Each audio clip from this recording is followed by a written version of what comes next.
नमस्कार। आज के इस दिलचस्प विश्लेषण में हम एक ऐसी ऐतिहासिक यात्रा पर निकलने वाले हैं जो कड़े संघर्ष, खुले विद्रोह और एक निडर परंपरा से भरी हुई है। हम बात कर रहे हैं भरतपुर के जाट साम्राज्य की। हम देखेंगे कि कैसे कई पीढ़ियों ने मिलकर तत्कालीन मुगल सत्ता को एक ऐसी चुनौती दी जिसने इतिहास की दिशा ही बदल कर रख दी। ये महज कुछ लड़ाइयों की कहानी नहीं है, बल्कि एक पूरे समुदाय के वजूद और उनके उसूलों की कहानी है। तो चलिए सीधे इसमें गोता लगाते हैं और इस हैरान कर देने वाले ऐतिहासिक दावे पर गौर करते हैं। अकबर भूत बनकर घूम रहा है, उसे जलाओ जलाओ। मुगल इतिहास के पन्नों में दर्ज ये कोई मामूली घटना नहीं थी। ये एक ऐसा कदम था जिसने सीधे सत्ता के चरम केंद्र पर चोट की थी। अकबर के मकबरे को इस तरह निशाना बनाना सिर्फ एक हमला नहीं, बल्कि एक बहुत बड़ा प्रतीकात्मक संदेश था। हम इसके बारे में आगे विस्तार से जानेंगे। आगे बढ़ने से पहले आज की हमारी ऐतिहासिक रूपरेखा पर एक नज़र डाल लेते हैं। हम शुरुआत करेंगे औरंगजेब के खिलाफ हुए विद्रोह से, फिर बात करेंगे अकबर के मकबरे की उस घटना की और देखेंगे कि भरतपुर राज्य की नींव कैसे पड़ी। इसके बाद हम पानीपत के तीसरे युद्ध की चर्चा करेंगे और अंत में बात होगी दिल्ली विजय और शरण देने की उस महान परंपरा की। तो भाग 1, औरंगजेब का विरोध। अब देखिए, उस समय के हालात एक बहुत ही खतरनाक कॉकटेल बन चुके थे। सम्राट औरंगजेब की लगातार कट्टर होती धार्मिक नीतियां लोगों में भारी असंतोष पैदा कर रही थीं। और तो और लगातार चलने वाले युद्धों का खर्च निकालने के लिए अचानक से टैक्स बहुत ज्यादा बढ़ा दिए गए। ऊपर से उस इलाके में पड़े भयंकर अकाल ने रही सही कसर भी पूरी कर दी। इन गहरे आर्थिक और सामाजिक दबावों ने मथुरा के आसपास के किसानों को उस कगार पर लाकर खड़ा कर दिया जहां सब्र का बांध टूटना एकदम तय था। और इसी भारी दबाव के बीच एक नया नेतृत्व उभर कर सामने आया, गोकुला। गोकुला ने मथुरा के आसपास के किसानों को कुछ इस तरह एकजुट किया कि उनका विद्रोह बेहद उग्र हो गया। इतना उग्र कि उस समय के सबसे शक्तिशाली मुगल बादशाह औरंगजेब को खुद इस विद्रोह को दबाने के लिए मैदान में उतरना पड़ा। जरा सोचिए, ये कितना बड़ा विरोधाभास है। एक तरफ असीमित शक्तियों और संसाधनों वाला विशाल मुगल साम्राज्य और दूसरी तरफ जमीन से जुड़े स्थानीय किसानों का संघर्ष जो सीधे बादशाह की कुर्सी हिला रहा था। अब आते हैं भाग 2 पर, अकबर के मकबरे की घटना। अब यहाँ जो बात वास्तव में सबसे दिलचस्प है वो ये है कि सिनसिनी गांव के एक जाट जमींदार राजा राम ने सीधे मुगल सत्ता की विरासत के दिल पर प्रहार किया। ये हमला आगरा के ठीक पास सिकंदरा में हुआ था। जरा सोचिए, ये जगह मुगल राजधानी और उनके मुख्य शक्ति केंद्र के कितने करीब थी। इतनी नजदीक जाकर चुनौती देना कोई छोटी मोटी बात नहीं थी। इसके लिए बहुत बड़े दुस्साहस की जरूरत थी। ऐतिहासिक स्रोतों के दावों की माने तो ये सिर्फ कोई आम लूटपाट नहीं थी।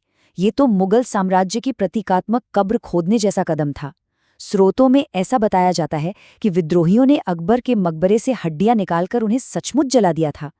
किसी भी साम्राज्य के सबसे महान माने जाने वाले शासक के मकबरे को इस तरह नष्ट करना, ये उन लोगों के सदियों से दबे हुए उस भारी गुस्से का प्रतीक था जो अब ज्वालामुखी बनकर फूट चुका था। ये पूरी तरह से मुगल वर्चस्व को एक खुली चुनौती थी। अब बढ़ते हैं भाग 3 की ओर, भरतपुर राज्य की नींव। औरंगजेब की मृत्यु के बाद मुगल साम्राज्य धीरे धीरे कमजोर पड़ने लगा और जो क्षेत्रीय शक्तियां थीं वो मजबूत होने लगी। इस टाइमलाइन से हम नेतृत्व के विकास को बड़ी आसानी से समझ सकते हैं। देखिए, 1600 के दशक के अंत में गोकुला ने पहली चिंगारी लगाई। फिर 1687 में राजा राम ने इस विद्रोह को चरम पर पहुंचा दिया। इसके बाद 1700 के दशक की शुरुआत में बदन सिंह ने सवाई जयसिंह की मदद से आपसी विवादों को सुलझाया और भरतपुर राज्य की एक ठोस नींव रखी। आगे चलकर महाराजा सूरजमल का अहम दौर आया और फिर अंततः जवाहर सिंह ने मुगलों की राजधानी दिल्ली पर विजय प्राप्त करके अपनी विरासत को हमेशा के लिए अमर कर दिया। यहाँ एक बहुत ही आश्चर्यजनक और रोचक भाषाई तथ्य सामने आता है।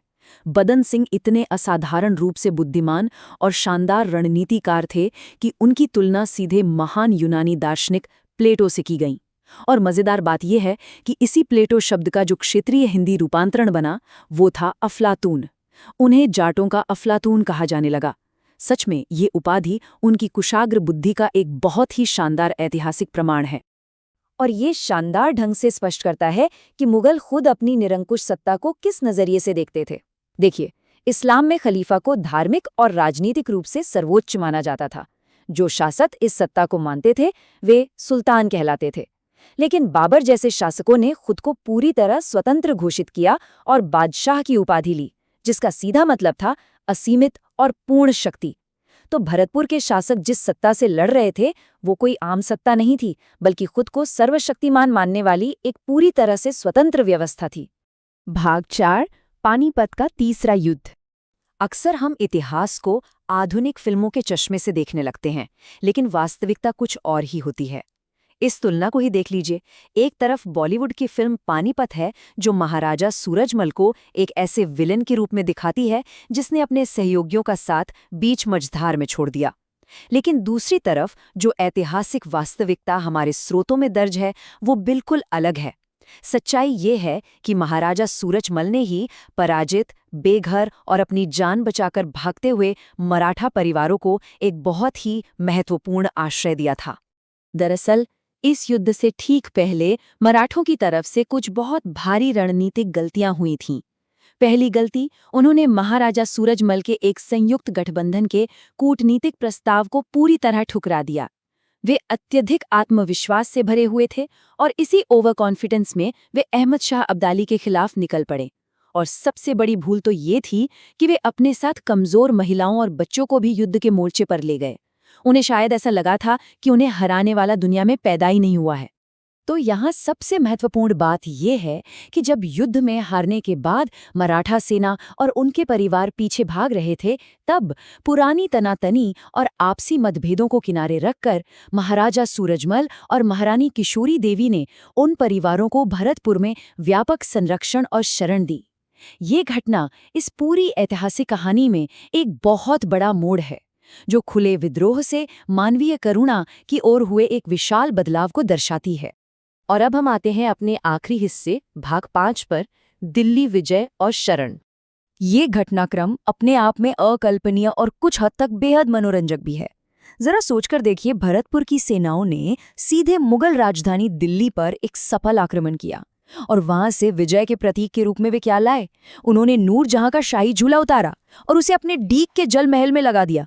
अरे सिर्फ यही नहीं, इस महाविजय के प्रतीक के तौर पर वे दिल्ली के भारी भरकम दरवाजे भी उखाड़कर अपने साथ भरतपुर ले आए। शक्ति के प्रदर्शन का ये सच में एक बेहद ही अनोखा तरीका था। इस ऐतिहासिक दिल्ली विजय को आने वाली पीढ़ियां हमेशा याद रखें और उससे प्रेरणा लें। इसके लिए शासक जवाहर सिंह ने भरतपुर में एक विशाल जवाहर बुर्ज का निर्माण करवाया। ये महज ईंट पत्थर की कोई इमारत नहीं थी। इसके बाद से भरतपुर के नए राजाओं का राज तिलक इसी बुर्ज पर होने लगा, ताकि हर नया शासक शाब्दिक और प्रतीकात्मक दोनों रूपों से दिल्ली विजय की उस ऐतिहासिक विरासत के ठीक ऊपर बैठे। इस साम्राज्य के उसूल कितने मजबूत थे, ये बात एक और घटना से साबित होती है। सालों बाद जब मराठा सेनापति जसवंतराव होलकर अंग्रेजों से बचते हुए भाग रहे थे, तब भरतपुर ने अंग्रेजों के साथ एक शांति संधि होने के बावजूद होलकर को अपने यहाँ शरण दी। एक बहुत ही सुविधाजनक और सुरक्षित राजनीतिक गठबंधन को बनाए रखने के बजाय एक शरणार्थी की रक्षा करने के अपने प्राचीन धर्म को चुनना उन्होंने ज्यादा जरूरी समझा। इस पूरे ऐतिहासिक विश्लेषण को खत्म करते हुए ये एक सवाल बहुत गहरा असर छोड़ता है। क्या अपनी खुद की राजनीतिक सुरक्षा और गठबंधनों से ऊपर उठकर शरण देने के उन प्राचीन नियमों को प्राथमिकता देना ही किसी क्षेत्रीय शक्ति की सच्ची और स्थायी विरासत को परिभाषित करता है? ये निश्चित रूप से इतिहास के पन्नों से निकला एक बेहद शक्तिशाली विचार है, जिस पर हम सबको सोचना चाहिए। आशा है कि ये विश्लेषण सबके लिए ज्ञानवर्धक और रोमांचक रहा होगा। इस सफर में साथ जुड़ने के लिए बहुत बहुत धन्यवाद।